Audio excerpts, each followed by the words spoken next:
Vamos esperar um pouquinho para o pessoal entrar. Sim.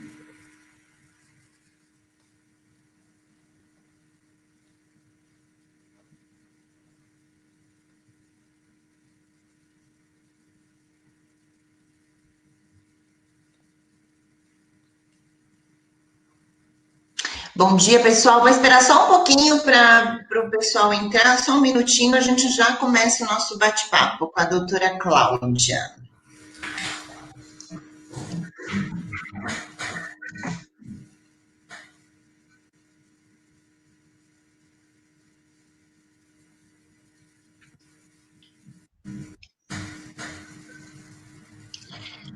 Não está, a Catiane não está ouvindo? Tá, diz que está sem áudio. Vocês podem me sinalizar se estão ouvindo bem, porque a Catiane diz que está sem áudio.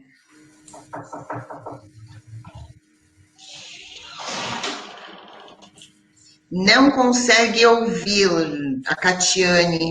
E as outras pessoas conseguem ouvir? Sim, estamos ouvindo. Catiane, será que não o som do seu computador? Perfeito, vamos lá. Bom dia a todos. Costumo me apresentar porque a gente sempre sabe que tem pessoas novas no nosso bate-papo.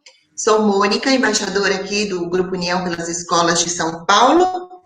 Sejam bem-vindos. Hoje nós vamos ter um bate-papo com a doutora Cláudia Maruyama. Ela é pediatra e infectologista da Clínica Infantil Santa Isabel. Bom dia, doutora. Bom dia, Mônica. Tá me ouvindo direito? Tá tudo certo aqui. Bom dia a todos. A Clínica Infantil Santa Isabela, nós aceitamos e agradecemos muito o convite, ficamos muito honrados aí com essa parceria. A gente falar um pouquinho aí de um tema tão importante. Ok, doutora. Durante o nosso bate-papo, as pessoas costumam fazer perguntas, e como eu sempre digo, caso não tenha feito nenhuma pergunta para a doutora, fiquem tranquilos, que eu compilo as perguntas, mando para a doutora, assim que possível ela responde para a gente e a gente dá uma devolutiva para vocês, tá bom? Vamos começar então. Doutora, quais são os sinais ou comportamento que eu preciso ficar atenta com a minha criança durante o confinamento? Mônica, essa pergunta é excelente. É muito importante a gente prestar atenção no hábito, na rotina que a criança já tinha em casa, das atitudes. A gente tem que diferenciar muito que, assim, no momento que começou o isolamento, tudo é muito novo. Teve um impacto da entrada do isolamento de uma hora para outra sem nenhum preparo, né? As escolas e os trabalhos dos pais, eles tiveram uma interrupção abrupta. Às vezes a rotina também de ficar com os avós também, isso teve uma interrupção abrupta. Então, muitas dúvidas e às vezes tristezas e questionamentos, isso aconteceram. Às vezes acontece. Isso está dentro da normalidade. Agora, a gente vem percebendo, e experiências também de outros países, que quando a gente tem uma persistência de atitudes ou sentimentos, que eles acabam, às vezes, falando de sentimentos, persistências então, de atitudes, comportamentos e sentimentos, por mais de meses, isso a gente já tem, esse período, aí sim a gente já tem que começar a prestar atenção. Que a gente tem visto algumas alterações, alteração do sono, persistência, então, de alteração do sono, alteração do apetite, talvez o retorno da dependência dos pais, então, algumas atitudes que as crianças já tinham independência, por exemplo, de ir ao banheiro sozinho, teve que voltar a usar a fralda, já conseguia se alimentar sozinho, precisava de pouca ajuda na hora da alimentação, e pediram agora para voltar de novo a ter que dar comida na boca, aquela dependência maior dos pais, então já tinha voltado a dormir, já no seu próprio quarto, pedir para voltar a dormir com os pais, então são comportamentos que a gente precisa ficar mais atento. E uma dica muito importante, assim, daquelas coisas que as crianças já tinham a rotina de fazer, que gostavam, por exemplo, o desenho preferido, o jogo preferido, o brinquedo preferido. e que nesse momento já tem uma apatia, inclusive com essas coisas que já gostava, são os sinais que a gente precisa prestar atenção. Quando a doutora fala em relação às crianças que voltaram a ter dependência dos pais, existe uma faixa etária ou não? O adolescente teve essa mudança bruta de comportamento? Assim, o que a gente vê mais são crianças, bebês, até mais ou menos uns 3 a 4 anos, Mônica. Adolescente, essa dependência não. Adolescente, assim como as crianças, o que tem como sintomas é justamente essa alteração do sono, pode começar a ter pesadelo, isso sim a gente vê. Agora, essa dependência de uso de fralda, de ter que ficar mais com os pais, a gente vê mais nas crianças mesmo. A criança, ela é muito dependente do ambiente que ela convive. Então, a partir do momento que a criança está vivendo em um ambiente onde se reflete insegurança, instabilidade, que a gente sabe que todo mundo está passando por isso, e é óbvio que a gente sabe que os pais ficam, sim, preocupados com um todo, né, como pessoa, como pai, como responsável da família, tem outros familiares também. Então, a gente sabe que a gente fica muito tenso, e a criança, e às vezes a gente não percebe se a gente está deixando transparecer isso ou não. E a criança absorve muito isso, e às vezes ela não consegue expressar isso para a mãe, ou perguntar para os pais, e aí acaba tendo essa alteração física ou emocional. Entendi, legal. Como os pais devem agir com a presença constante das crianças em casa? Isso é muito importante. Importante, Mônica, que se crie uma rotina na casa. Assim como antes do isolamento, do confinamento, nós tínhamos uma rotina, na casa é necessário ter uma rotina para uma preservação até de saúde mental e também para que as coisas tentem acontecer da melhor maneira possível. Então, é importante que os pais, eles sentem, façam um cronograma das necessidades deles e também se adequar às atividades das crianças. Então, assim, é importante que, se possível, dependendo da faixa etária da criança, se a criança precisa ficar o tempo todo assistida, conforme a idade dela, se possível, que os pais dividam o horário do home, né, para que no momento que um esteja trabalhando e às vezes tenha alguma atividade, alguma videoconferência, alguma coisa, ela consiga ficar tranquila e naquele momento ela tenha uma tranquilidade para o trabalho, né, enquanto isso a gente sabe que tem uma outra pessoa que vai estar ajudando e vai estar dando apoio para a criança, e vice-versa. Então, criar uma rotina, criar uma agenda, fazer a divisão das atividades domésticas, isso dependendo da idade da criança, se a gente puder também incluí-la nisso, para que ela comece a fazer parte, se sentir parte de tudo isso, porque hoje, como ela não tem mais aquela rotina de acordar, vai para a escola, volta para casa, e às vezes tinha as outras atividades extracurriculares, a gente precisa preencher esse horário dela, e não é só pelo fato de preencher, de passar o tempo, preencher, porque a partir do momento que ela tem uma tarefa, ela começa a ter o desenvolvimento e a responsabilidade, claro que dentro de cada faixa etária, né, então se for mais adolescente, algumas atividades que tem um menor impacto, menor risco de acidentes domésticos, criança, pequenininho, mas se puder começar a aprender a ajudar a recolher os brinquedos, mas tudo isso, todos terem rotina, inclusive também a criança ter uma rotina dela de estudo, caso ela não tenha tendo aula online, nada, mas que os pais tenham um momento que ela entenda que aquilo é um momento de aprendizado, nem que seja alguma tarefa lúdica, alguma coisa, mas que todos tenham uma rotina, assim como é o momento do papai e da mamãe trabalharem, também é o momento dela também sentar e ficar com o caderninho com o livrinho. Tá. E a Magna falou uma coisa importante aqui, ela falou que o uso de celulares, tablets, também é uma preocupação nessa pandemia, né? Sim. Porque existe a falta de diálogo entre os pais e as crianças, porque é muito mais fácil o pai dar um tablet, um celular e deixar a criança lá entretida com aquilo, né? Mas é bem preocupante também, né? Muito preocupante, é isso mesmo. Dentro da rotina, como você criar a agenda uma rotina e agenda, né? Porque existem alguns dias específicos que vão ter algumas mudanças, às vezes alguns compromissos, mesmo aqui em casa. Mas esse momento do uso de tablet, essas coisas, ele também tem que entrar dentro dessa rotina com uma limitação de horário, né? Um momento por duas razões. Primeiro, que você diminui o contato, o convívio pessoal, que nesse momento é só o familiar, né? Mas a gente justamente diminui o diálogo entre os pais. E também, dependendo da idade da criança, tem aquela criança que vai usar esses aparelhos somente para jogar ou para assistir desenhos. Mas outros já conseguem começar a ver noticiário, aqueles que já sabem ler algumas notícias, e o excesso de informação, ainda mais nesse momento que a gente está vivendo, que tem muitas fake news, é muito complicado, porque eles não sabem filtrar, todos já têm dificuldade de filtrar o que é um fake news ou não, né, de filtrar e de digerir tudo isso. Então, é um excesso de informação, né, tem se criado até, quer dizer, se criou um termo lá fora, porque a pandemia começou, né, primeiro nos outros países, de infofobia, ou seja, é medo da informação. São os efeitos, os sentimentos que as pessoas acabam tendo de resultado por um excesso de informação. Porque hoje a gente tem a favor a nossa tecnologia, mas se você ficar 24 horas, você consegue 24 horas ficar procurando notícias e tentativas de soluções ou prevenções do Covid. Isso também não é bom, tudo que é excesso não é bom.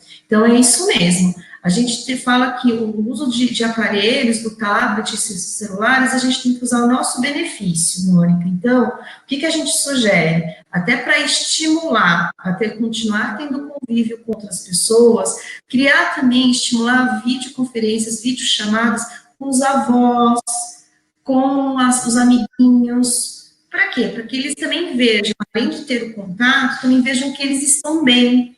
Assim como eles estão todos em casa, mas eles conseguem, pelo menos, visualizar e ver que eles estão bem. Então, a gente tem que usar isso a favor, e pode ser esse momento que a gente inclui, por exemplo, o horário da rotina da casa, por exemplo, que a criança possa ter 60 minutos de uso do tablet, mas a gente pode fazer isso quebrado, 20 minutos à tarde, 20 minutos comecinho, no finalzinho da tarde, talvez 20 minutos antes de dormir, assistindo alguma coisa, ou fazendo uma videoconferência, ligando para o avô, para saber que está tudo bem, para depois poder dormir tranquilo. Legal. É possível que a criança só demonstre algum problema emocional depois do confinamento, no retorno à escola? Olha, não é muito comum, mas a gente tem visto assim, que o retorno à escola, a gente não sabe como que as crianças vão reagir, né? Então, a gente tem conversado com muitas escolas, a gente tem feito as consultorias, né, as ajudas justamente para as adequações estruturais e sanitárias, mas uma coisa que a gente está aqui na clínica, a gente enfatiza demais, que o retorno, antes disso, tem que ter e começar uma parceria com os pais antes dos retornos, terem muitas informações, para que saibam o que vai ser, como que vai ser a rotina da escola, e não assim, para os pais terem a segurança, claro, isso tem que ter, mas eu digo, da segurança da rotina da escola, do que eles vão se deparar, mas já poder justamente começar a conversar com as crianças, de quando chegarem, como que vai ser feito, olha, você vai encontrar, a tia vai estar com uma face shield, vai estar todo mundo de máscara, vão colocar um termômetro ou não,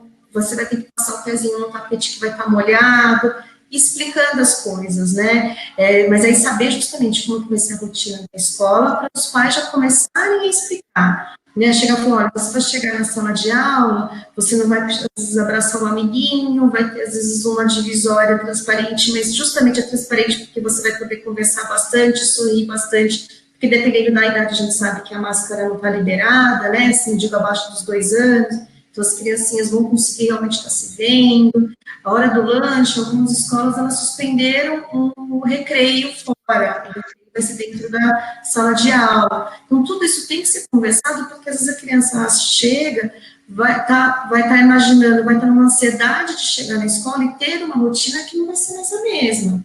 Né? Falar assim, olha, ou eles vão, de repente, se encontrar na porta da sala da escola, na verdade, com chegadas desconhecidas, por exemplo, daquele melhor amiguinho da escola está chegando ali, né, e aí eles vão correndo se abraçar e de repente falam assim, não pode, e dá aquele não naquele momento. A gente fala que nesse momento o não está muito presente, né? Assim, não pode fazer isso, não pode tocar, não pode chegar, não. Então, assim, a criança chegar na escola e a gente continuar falando esse não é muito ruim, né? Então, tudo isso a gente tem que justamente trabalhar antes para que não o menor efeito, a menor consequência para essas crianças. Legal. A Magna também fez uma pontuação aqui, que a pandemia deu um outro rumo ao olhar das crianças, né? Elas mesmas estão se conscientizando do que hoje pode e o que não pode também, né? Elas tiveram que ter um amadurecimento precoce em relação a isso, né? Porque Exatamente, sabe que eu falo que a escola, ela vai ter que, a gente fala que a gente vai, eu estou pedindo para, assim, usar no bom sentido, as crianças a todos se tornarem parceiros, porque esse é um momento de muita parceria, a gente necessita de muita parceria, né, Mônica? A gente precisa de uma solidariedade, uma colaboração social para que a gente consiga sair mais rápido e da melhor maneira possível dessa pandemia, falando isso não só para São Paulo, Brasil, mas como o mundo, né? Então, eu falo assim, que a gente tem que usar as crianças, porque tudo que a criança aprende, ela multiplica, né? Então, é bem desde a época, quando, né, não sei se vocês lembram, quando teve a campanha do uso do cinto de segurança, que muita gente viu que não tinha dele em seus adultos, eles começaram a fazer a conscientização nas escolas para que as crianças começassem a cobrar dos pais o uso do cinto para melhorar a aderência. E as crianças, é isso mesmo, as crianças, elas, querendo ou não, dentro do mundo delas, elas são muito maduras. A gente, justamente as crianças, somente são os nossos futuros, né? Então, se a gente trabalhar bem, que deve ser realmente trabalhado, que é a escola vai sempre auxiliar nisso, se ela aprender o correto, ela vai cobrar dentro de casa. O uso da máscara, o uso desnecessário, a saída às vezes desnecessária, a negligência às vezes, né, de contato social, a lavagem das mãos, e eles acabam cobrando. A gente vê muito cases na clínica. A criança, ela entra, ela mesma já vai procurar o álcool, ela já fala, olha o álcool, papai, olha o álcool, mamãe. Então, assim, porque eles foram bem, né, eles estão bem orientados, isso tem um grande reflexo. legal. Como manter uma rotina saudável para que o retorno às aulas não seja brusco, né? Que elas não sintam, assim como foi tirado delas de um dia para o outro, e esse retorno? Como que seria essa rotina? Então, assim, por isso que é importante, as famílias que ainda não têm a rotina que a gente falou agora no começo da conversa, né, assim, de já ter uma rotina instalada, do horário do trabalho da mamãe, do horário do estudo da criança, já começaram a ter uma rotina em casa. Para quem? Inclusive nesse momento do horário da rotina, de estudo da criança, digo-se em casa.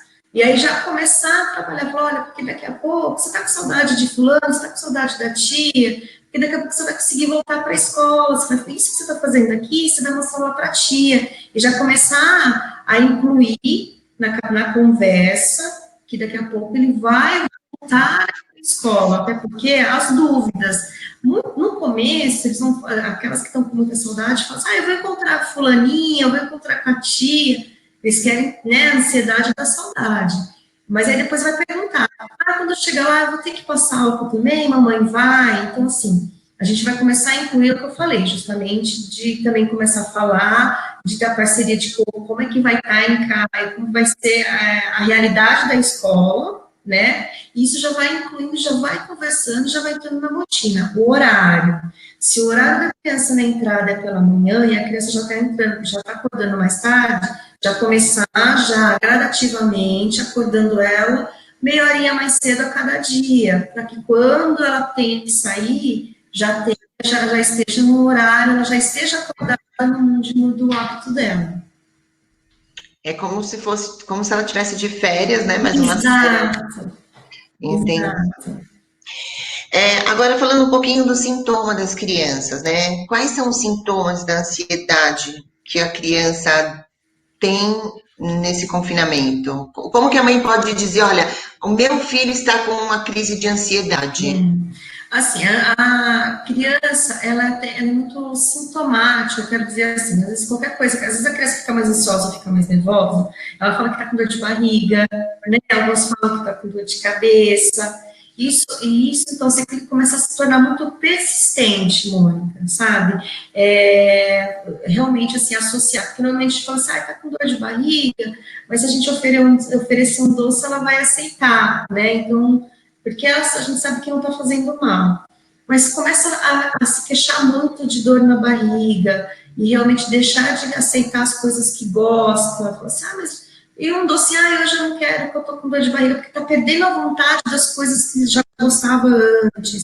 Como eu falei, da alteração do sono, retorno de pesadelo, essa dor de cabeça, dor de cabeça e dor de barriga, quer dizer, dor na barriga é muito inespecífico, né? Quando eles falam, a gente não consegue quantificar ou ver se realmente isso é um sintoma físico mesmo, ou se é uma maneira deles se expressarem, né? Porque às vezes essas dores na barriga, às vezes aquela sensação de, quando a gente fala, né, de igual quando a gente está com medo, e daquele frio na barriga, às vezes não sabem falar frio, falar de dor. Então, quando começa a ficar muito frequente esses sintomas, ou uma tristeza muito persistente, é o momento da gente começar realmente a ver e pedir, passar no médico, no pediatra, para fazer a avaliação. Tá. E normalmente o pediatra, ele receita algum tipo de medicação ou só mesmo terapia, conversa? Isso. A criança inicialmente é voltado para isso, para uma avaliação psicológica junto.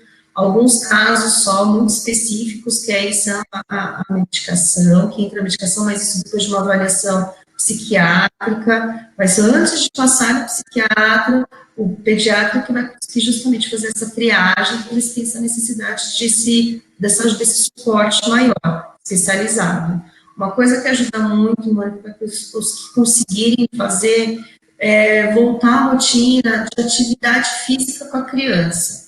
Alguma coisa que ela consiga fazer. A Organização Mundial da Saúde orienta que, mesmo com criança, 60 minutos diários, não precisam ser 60 minutos consecutivos, né? Pode ser também fracionado, mas é uma forma também da criança se desestressar, igual quando todos atividade física no adulto, justamente para liberação, né, de endorfina e de tudo, para justamente conseguir aliviar o estresse, a criança também tem esse efeito. Então, é deixar ela liberar. Não precisa fazer uma atividade física de um esporte específico, mas que ela brinque, que tenha uma atividade que consiga justamente ter essa liberação, que tenha o esforço físico mesmo, para que ela consiga também aliviar o estresse dela. Legal. Como hoje todos os sintomas as pessoas já falam, estou com Covid, né? Não, esse sintoma porque é tão difícil a gente, algo novo que até a gente não consegue identificar todos os sintomas desse vírus.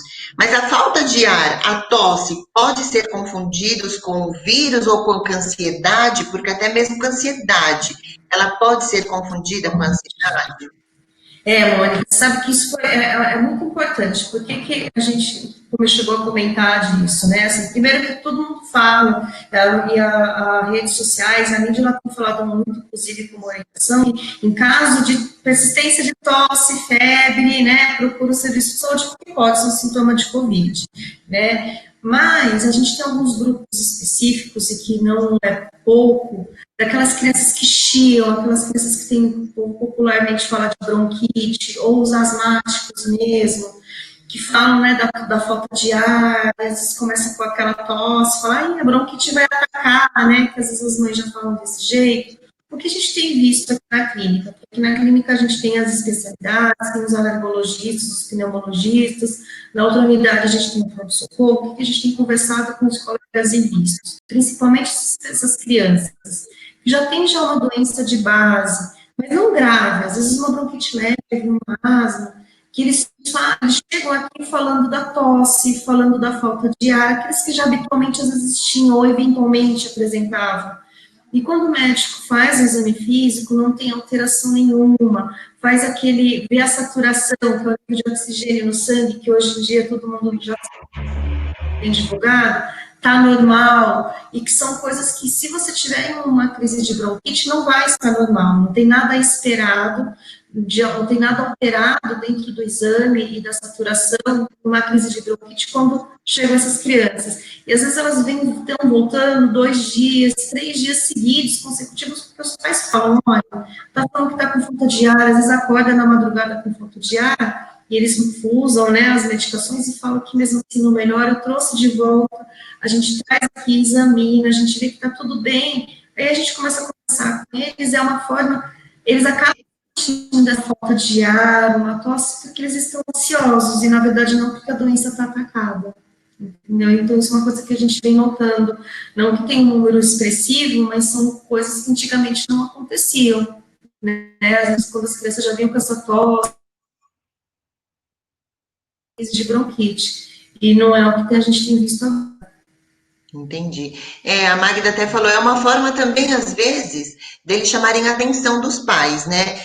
Eu não sei se é chamar a atenção ou realmente essa crise de ansiedade acaba levando eles a ter esses sintomas mesmo, né? É involuntário isso, né? Às vezes, mas, assim, exatamente, é um involuntário, assim, que às vezes não é nem chamar a atenção, mas é uma forma que até o organismo está pedindo uma ajuda, e, né, inconscientemente, uma forma deles também estarem pedindo ajuda. Nossa, eu tô com falta de ar. Às vezes eles realmente têm essa sensação de falta de ar, né, mas aí quando a gente vai fazer o exame, tudo tá tudo normal, né. Então, a Sandra está fazendo uma pergunta. Sinto que o emocional dos pais interfere diretamente nos filhos. No isolamento, esta condição piorou. Qual é a sua sugestão? Porque às vezes o pai acaba passando para a criança, né? A criança está tudo bem e de repente a criança começa a pegar aquela carga negativa do pai. E o que os pais podem fazer para não passar isso para as crianças? É isso mesmo, né, a criança é a esponjinha das coisas que ela sente em casa, né?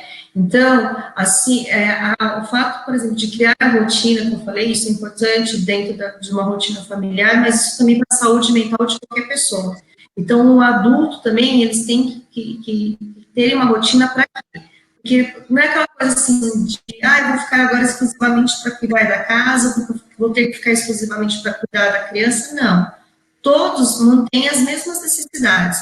O seu momento de trabalho, o seu momento como mãe ou pai, o seu momento pessoal, todas as nossas necessidades que a gente tinha antes, a gente mantém. Então, tentar manter isso daí. Então, assim, se você já tem um hábito, e você pode continuar fazendo atividade física, nem que seja dentro de casa, se isso te faz bem, o que eu falei agora há pouco, que a atividade física faz bem para todo mundo, inclusive de saúde mental, fazer isso, vai ter que fazer, lógico, que as adaptações, mas continuar isso, ter o seu momento de trabalho, ter momentos de conversa, né, outras coisas que se gostaram ou não, se tem vontade de começar a iniciar um curso ou não, ou artesanato, ou aqueles que se sentem melhor cozinhando, mas tentar ter momentos prazerosos, justamente, para que isso não impacte no convívio com todo mundo, porque querendo ou não, a gente às vezes acaba descarregando, né, Mônica? Ou não só descarregar, mas aquele sentimento de satisfação, né, as dor de tristeza acabam mostrando. Evitar, não só para as crianças, mas também para nós, evitar também o excesso de informações, como eu falei, porque isso deixa a gente depressivo, né, a gente fica assustado, a gente fica apreensivo, na verdade, não depressivo, desculpe, a gente fica muito apreensivo. Então, procurar ter aqueles momentos lógicos de informação, mas procurar notícias boas, conversas, evitar estimular a conversa entre os familiares, entre os pais, né, os tios mais velhos, os avós, de coisas boas, né, de não só daquelas, você viu que fulano também está doente, você fica ciclano, né, perdeu o emprego, não, ele sempre também está estimulando de fazer as coisas boas, porque para a gente sempre está tentando manter aí um nível aí de satisfação um pouco grande dentro, infelizmente, dessa realidade que a gente está vivendo, né? Isso é muito importante. Tá. A Sandra também está perguntando se nesse momento, né, ela como mantenedora de escola, seria bom indicar aos pais palestras? Ou isso aumentaria o trabalho do pai? Se a escola, de repente, fizer uma webinar, um bate-papo, uma live com os seus pais, seria uma das opções para explicar aos pais em relação a essa ansiedade com o filho? Ou aumentaria o trabalho para o pai? Você acha que os pais aderiam essa ajuda? Eu acho assim, que é legal, como a gente tem falado muito, de que esse é um momento, é um dos momentos mais importantes da gente estreitar essa parceria de escola e pais, né? E eu acredito que vocês estão conversando muito, né? Eu digo, a intenção de retornar às aulas ou não, até porque tem as atividades, então assim, vocês estão tendo muita conversa, está muito estreita essa relação, até ver qual é a necessidade e a angústia dos pais. Então, se vocês perceberem que realmente que tem um grande número de pais que têm comentado isso, que sente a necessidade desse esclarecimento, por que não montar, né, um bate-papo com um profissional, façam antes uma triagem do que é o mais importante a ser frisado nessas coisas, ou materiais. Existe até no site da OPAS, né, que é a Organização de Saúde da latino-americana também, eles têm já vários links e vários informes de cuidado de prevenção à saúde frente ao Covid. Isso entra em vários aspectos, assim, retorno específico para os trabalhadores, o que você fazer quando você tem que ir, por exemplo, ao mercado, mas tem um link de saúde mental, várias dicas do que você fazer de saúde mental, para você melhorar a sociedade, o que você fazer no trabalho, abordagem com as crianças. Isso é muito importante, porque a gente tem que sim conversar com as crianças, inseri-las na realidade, mas conforme o entendimento delas, né? E nada muito drástico, nada punitivo, para elas não acharem que isso que está acontecendo é uma punição, né? Porque como a gente está falando que é tudo muito não faça isso, não toca nisso, não pega nisso. Então, é conversar para eles entenderem que daqui a pouco tudo vai melhorar. Então, se é importante, se você achar que a conversa, uma palestra na escola, isso vai aliviar a ansiedade dos pais, vai ajudar aquela família, sim, eu acho válido, mas é conforme a necessidade, isso é muito pontual. Tá. Aqui a Sandra tinha feito uma pergunta, deixa eu ver aqui, porque acho que assim, nesse momento, não. Ela disse que, acho que ela apagou a pergunta dela. Bom, em relação às crianças realmente não serem tão pessoas que adquirem o vírus, doutora, porque hoje muito se fala, né? Os especialistas falam que criança elas são mais protegidas em relação ao vírus. O que a senhora pode falar um pouquinho sobre a parte de infectologia mesmo em relação ao vírus criança hoje? Tá, então assim, Mônica, o vírus, a gente tem a transmissão do vírus pela via respiratória. Então, a via respiratória que a gente pode acabar fazendo transmissão é ao falar, que é a orofaringe, e respiratória, essa parte de narina. Então, por isso que esse cuidado de orientação de uso da máscara, para a gente não estar propagando e também não ter o risco de receber, e de contato, porque a gente pode passar a mão na boca, nariz e acabar pegando algum objeto.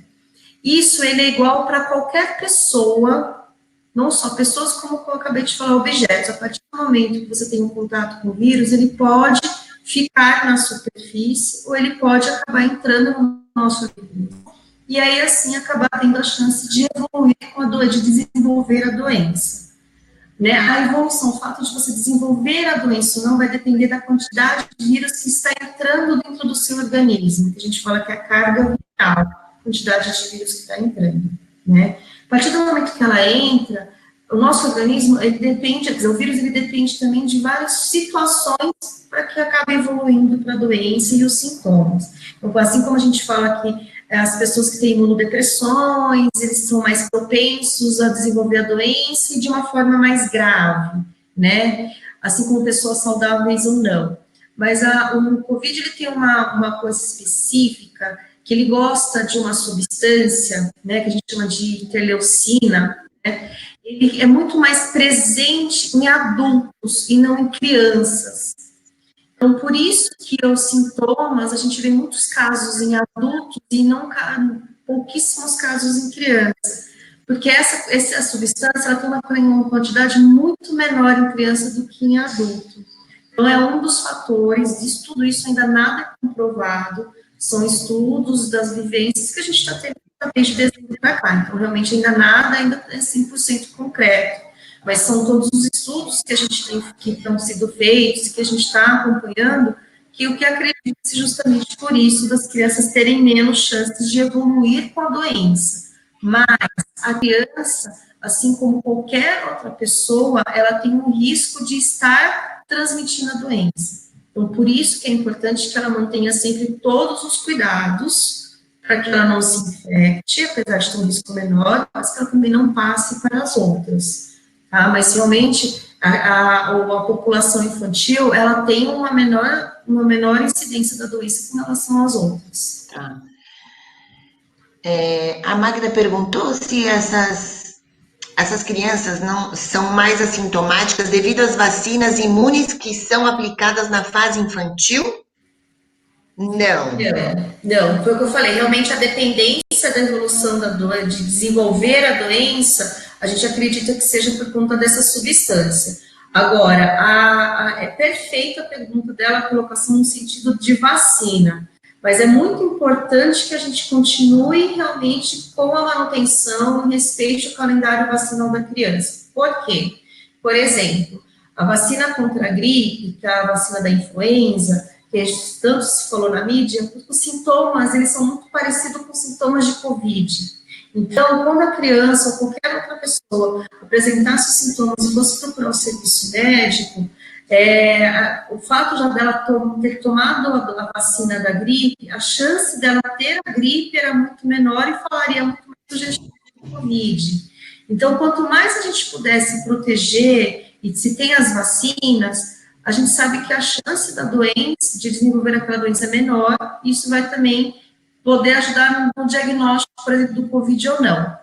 Assim, também, do outro ponto de vista, por exemplo, sarampo. Sarampo, a gente tem muitos casos ainda de sarampo no mundo, que começou mais ou menos uns 2 anos, mas a gente ainda tem, não chega a ser uma pandemia como o Covid, mas ainda o sarampo em algumas regiões ainda está como epidemia. O sarampo no Brasil não existia há muitos anos, então, assim, são coisas que a gente sabe que foi reflexo realmente da baixa aderência da vacina. A partir do momento que você tem uma doença, por exemplo, o sarampo, que a gente sabe que os sintomas não são parecidos com o Covid, mas se você vai se recuperar dessa doença, a sua imunidade, ela está mais fraca, ela tem recuperação de uma doença. E aí, se você tiver contato com o Covid, aí sim, a chance de você pegar uma outra doença, ela é muito maior, porque o seu organismo, o seu sistema imunológico está muito mais suscetível.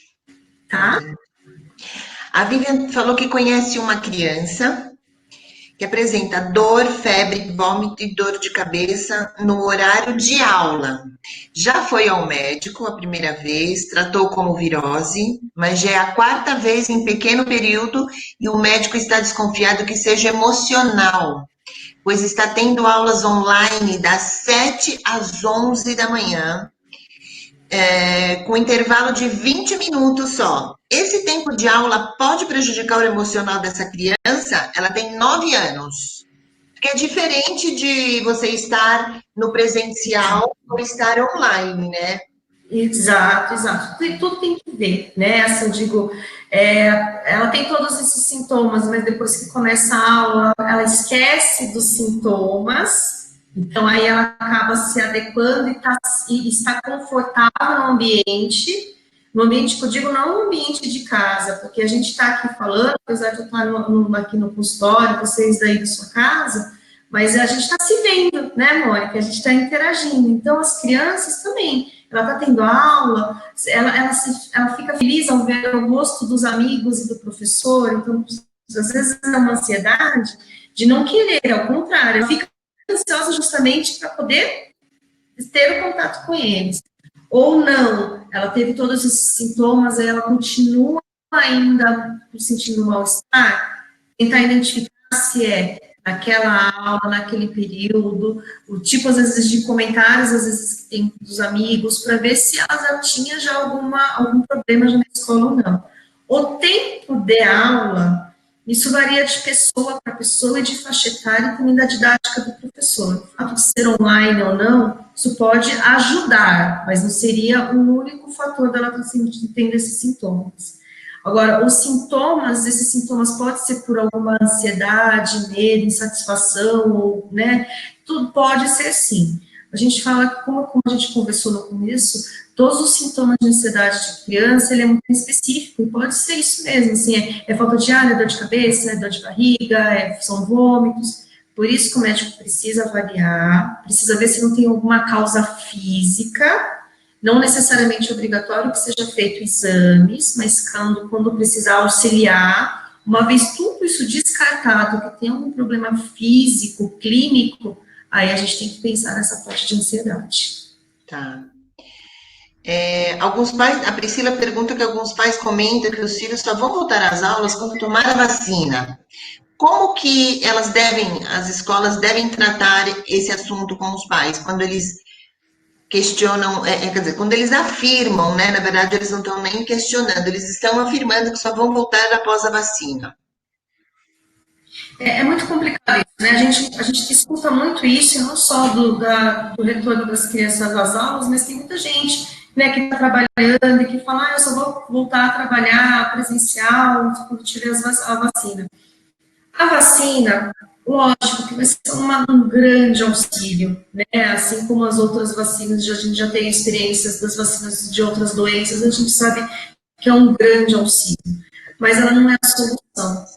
Né, uma coisa que a gente tem falado muito, que a gente sabe que o vírus ele está nesse momento controlando a gente de uma certa forma, porque a gente precisa adequar para que não piore a situação de pandemia, mas a gente não pode deixar que o vírus nos controle, né, assim, realmente que a gente aceite isso. Então a gente vai precisar se adaptar, a gente vai precisar começar a tomar coragem, né, e aí sim, são várias coisas. O risco de contaminação, ele não vai ser somente na escola. Os cuidados são em todos os momentos. Né? O isolamento ele já começou a ser afrouxado, então as pessoas elas já estão saindo. Eu não digo saindo no sentido de divertimento. Tem pais que já precisaram já voltar para as atividades de trabalho. Né? Então, os cuidados vão ser os mesmos, a única coisa é que vão ter mais cuidados sanitários, porque todos vão estar fora. Então, naquele ambiente fora de casa, você vai ter que continuar tendo o trabalho, todos esses cuidados. Mas quando você voltar, a rotina de dentro de casa e da chegada deles em casa vai ser a mesma, porque já tem gente já saindo. Eu falo que quanto mais tempo a gente fica em casa, mais difícil é o retorno, porque o medo vai aumentando, porque teve muitas mudanças e tem muita coisa que mudou na nossa rotina. Se a gente sai de uma hora para outra, muita gente já está acostumada com a rotina e aqueles que ficaram em casa têm mais dificuldade de se adaptar à rotina. Né? Então, assim, a vacina, quando falando, vai ser de uma ajuda, vai, mas não vai ser a solução. E é uma coisa, por mais que a vacina com essa previsão de chegar no começo do ano que vem, já para fazer as aplicações, a gente sabe que qualquer vacina, a gente não sabe ainda como está sendo feita e como que vão ser todos os critérios, mas a vacina é muito difícil existir uma vacina que seja liberada para todos, né? Então, assim, existem algumas restrições, a gente não sabe quais vão ser essas restrições. Às vezes a restrição pode ter restrição de idade, pode ter restrições de alguns tipos de pessoas que têm algumas doenças, tudo tem restrições, né? Então a gente precisa ver. Então, a vacina não vai ser uma coisa que eu estou falando e friso novamente, que não vai ser a solução para todas as pessoas. Então, a gente tem que conversar e conscientizar isso com os pais. Falar, eles terem a segurança, primeiro que é muito importante que a escola passe segurança da sua reestruturação e do seu novo fluxo para receber os alunos. A partir do momento que os pais sentirem segurança, eles vão mandar os seus filhos, porque já tinham segurança nessa escola, justamente para elas estarem matriculadas lá. Assim também, porque a gente só tem segurança, a gente só vai nos lugares quando a gente se sente seguro, né? Eu quero dizer assim, hoje em dia, se a gente vai para o mercado, a gente fala, nossa, aquele mercado não me senti tão segura, você não volta mais nele, você acaba procurando outro. Porque a gente vai ter que começar a se adequar e a gente vai precisar voltar a sair. Não sair para passear, para viajar, isso usando um outro momento, mas de pouquinho em pouquinho é importante que a gente comece a ter alguma retomada de algumas rotinas assim. Tá. A Luciana está perguntando qual é a idade obrigatória da criança para começar a usar máscara. Tá. A Sociedade Brasileira de Pediatria e a Organização Mundial de Saúde falam que a partir dos 2 anos de idade, a criança já tem uma cognição suficiente para que consiga ficar com a máscara sozinha. Abaixo dessa idade, existem alguns riscos disso, pode ter risco de sufocamento, ou também aquelas crianças que se incomodam muito e ficam toda hora colocando a mão na máscara. A gente fala que colocar a mão na máscara é como se estivesse levando a mão ao rosto. Isso aumenta a chance de se infectar. Então, a gente fala que abaixo das crianças o uso da máscara não é obrigatório, mas dependendo de algumas situações, a gente vê alguns bebês, né, de 6, 7 meses com a máscara no colo do pai, se está assistido, se eles estão a todo momento perto dessa criança, não vejo problema, desde que eles estejam atentos. Crianças maiores, crianças com 1 ano e meio, que estão usando a máscara também, você vê que não tem problema nenhum, ok, mas não é obrigatório e fique sempre muito atento também. Porque ela está habituada, não tem problema nenhum. Mas o uso, ele não é obrigatório, tá? Só a partir dos 2 anos que se torna obrigatório. E uma outra coisa importante, Mônica, que a sociedade brasileira fala, é o seguinte, não é, a gente tem que, pela idade, o corte de idade são 2 anos. Mas existem algumas crianças, alguns espectros, algumas situações, por exemplo, alguns problemas neurológicos, ou a criança pode ter uma doença pulmonar grave, que independente da criança, o uso da máscara, a obstrução, pode atrapalhar a criança. Então, essas acabam também sendo isentas do uso da máscara, por conta dessas condições. E aí, para a proteção dela, a sociedade, inclusive, vocês podem até entrar, se vocês quiserem, depois eu mando o link, porque tem orientações de sugestões de tipos de proteção. Então, ou aquelas face shields, ou uma adaptação de um acetato, parecido com a face shield mesmo, mas que consegue ser costurada em boné ou chapéu pescador para as crianças, para elas conseguirem se proteger. Não é que não pode usar máscara, mas... E a minha criança, como fica? A gente pode tentar soluções. Não é o recomendado, mas é o que pode ajudar, porque eu tenho algumas particularidades. Tá. E falando de links, né?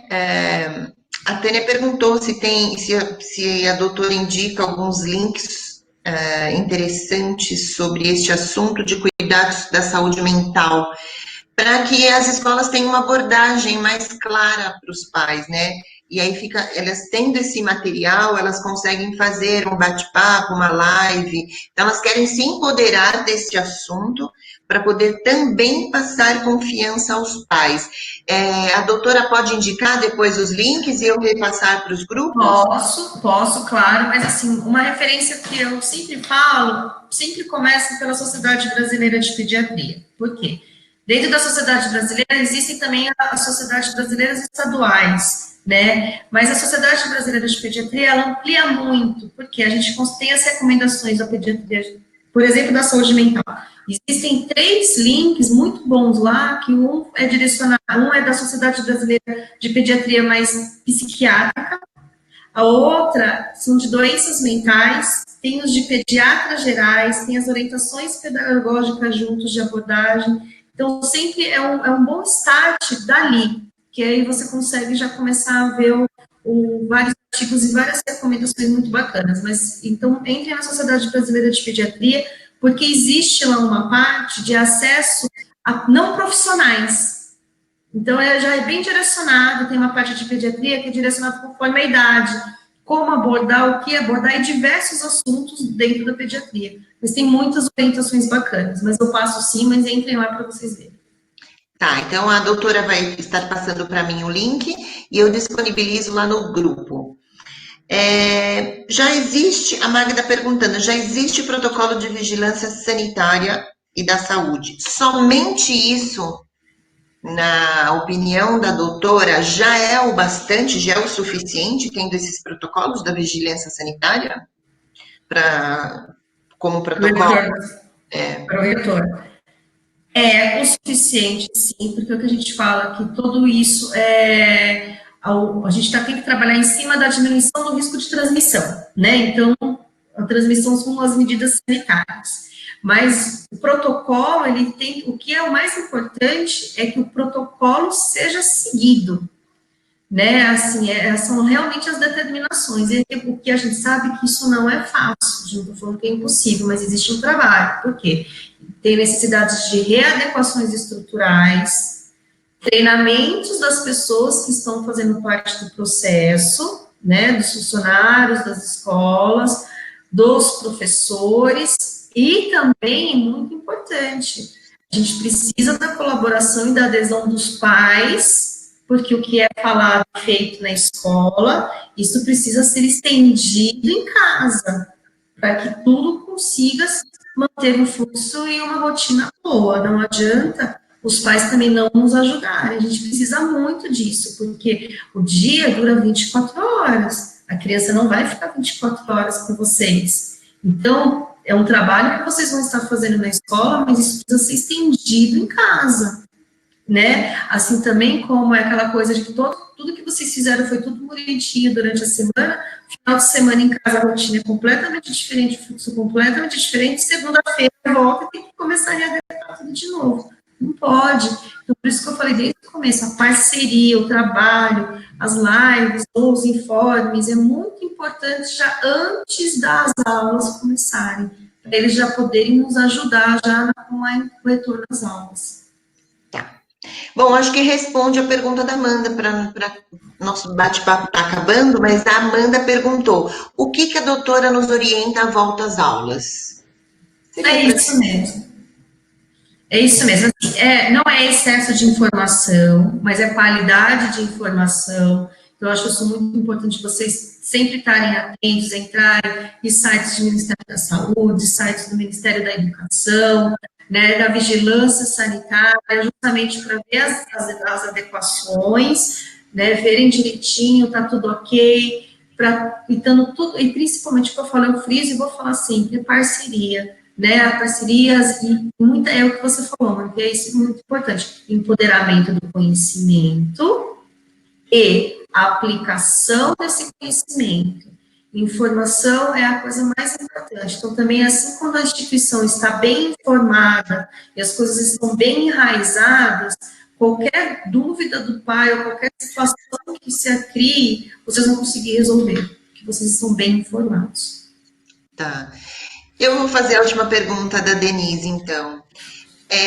Qual é a sua opinião em retorno a outubro, né? Eu acho que é bem particular essa opinião, mas ela gostaria de saber de uma médica, da doutora. Olha, é muito. A gente tem que ter. Tem muitas coisas que estão em jogo, né? Então a gente tem que ver assim: se o local, a estrutura onde você está adequado para a retomada, ok. Como é que está a intenção de retorno e como que é o perfil das pessoas da sua instituição. Então, se a gente tem, por exemplo, intenção de retorno, a gente sabe que eles estão falando de 35%, né? Mas a gente tem uma escola que tem 50%, 70% tem intenção de retorno, ver como é que vai ser isso. Tudo isso tem que ser muito bem estruturado para a gente também não atropelar as coisas. Mas é como eu falei, a minha opinião, um momento a gente vai ter que começar a sair. Não sair de uma forma negligente, mas eu acho que se tiver estruturado, a gente sim tem que começar a sair. Aí, então, o retorno é uma delas. Tá. A última, doutora. Tempo de uso, né? A gente tem que trocar. Criança também tem esse mesmo período de troca? Não diferencia nada. Não diferencia. A troca da máscara, quando a gente fala de 2 a 3 horas a cada troca, ou antes se apresentar umidade ou alguma sujeira na máscara. Então, criança, às vezes a gente fala até de uma troca menor, às vezes, do que 2 horas, ou a cada 2 ao invés de 3, porque a gente não, se eles estiverem correndo, né, ou brincando bastante, conversando bastante, ela vai ficar mais úmida do que se você ficar quietinho, andando um pouco dentro do carro, por exemplo, por 3 horas. Então, a regra é a mesma para todos. Troca de máscara de 2 a 3 horas, ou se tiver já umidade ou alguma sujeira visível. Tá. Como diz a Denise, se desse, poderíamos ficar aqui o resto da manhã fazendo perguntas, porque são perguntas muito esclarecedoras para todos nós, né? Doutora, eu quero agradecer a sua participação aqui pelo Grupo União pelas Escolas, né? Foi muito importante esse nosso bate-papo, foi esclarecedor, as pessoas estão agradecendo, eu agradeço todos que estiveram aqui presentes com a gente e espero muito breve poder estar novamente com a doutora. Muito obrigado pela sua participação e o seu esclarecimento. Eu fico muito feliz, eu que agradeço esse convite, como eu falei, essa confiança, isso mesmo, eu acho que assim como vocês, é muito importante a informação, essa conversa, nada mais do que informação, não vai, é só informação que vai conseguir nos ajudar a sair dessa, o conhecimento é tudo, então realmente a gente fica sempre aberto para as aulas, tá bom? Muito obrigada. Até a próxima, pessoal. Super beijo a vocês. Tchau, tchau. Obrigada a todos. Tchau, tchau.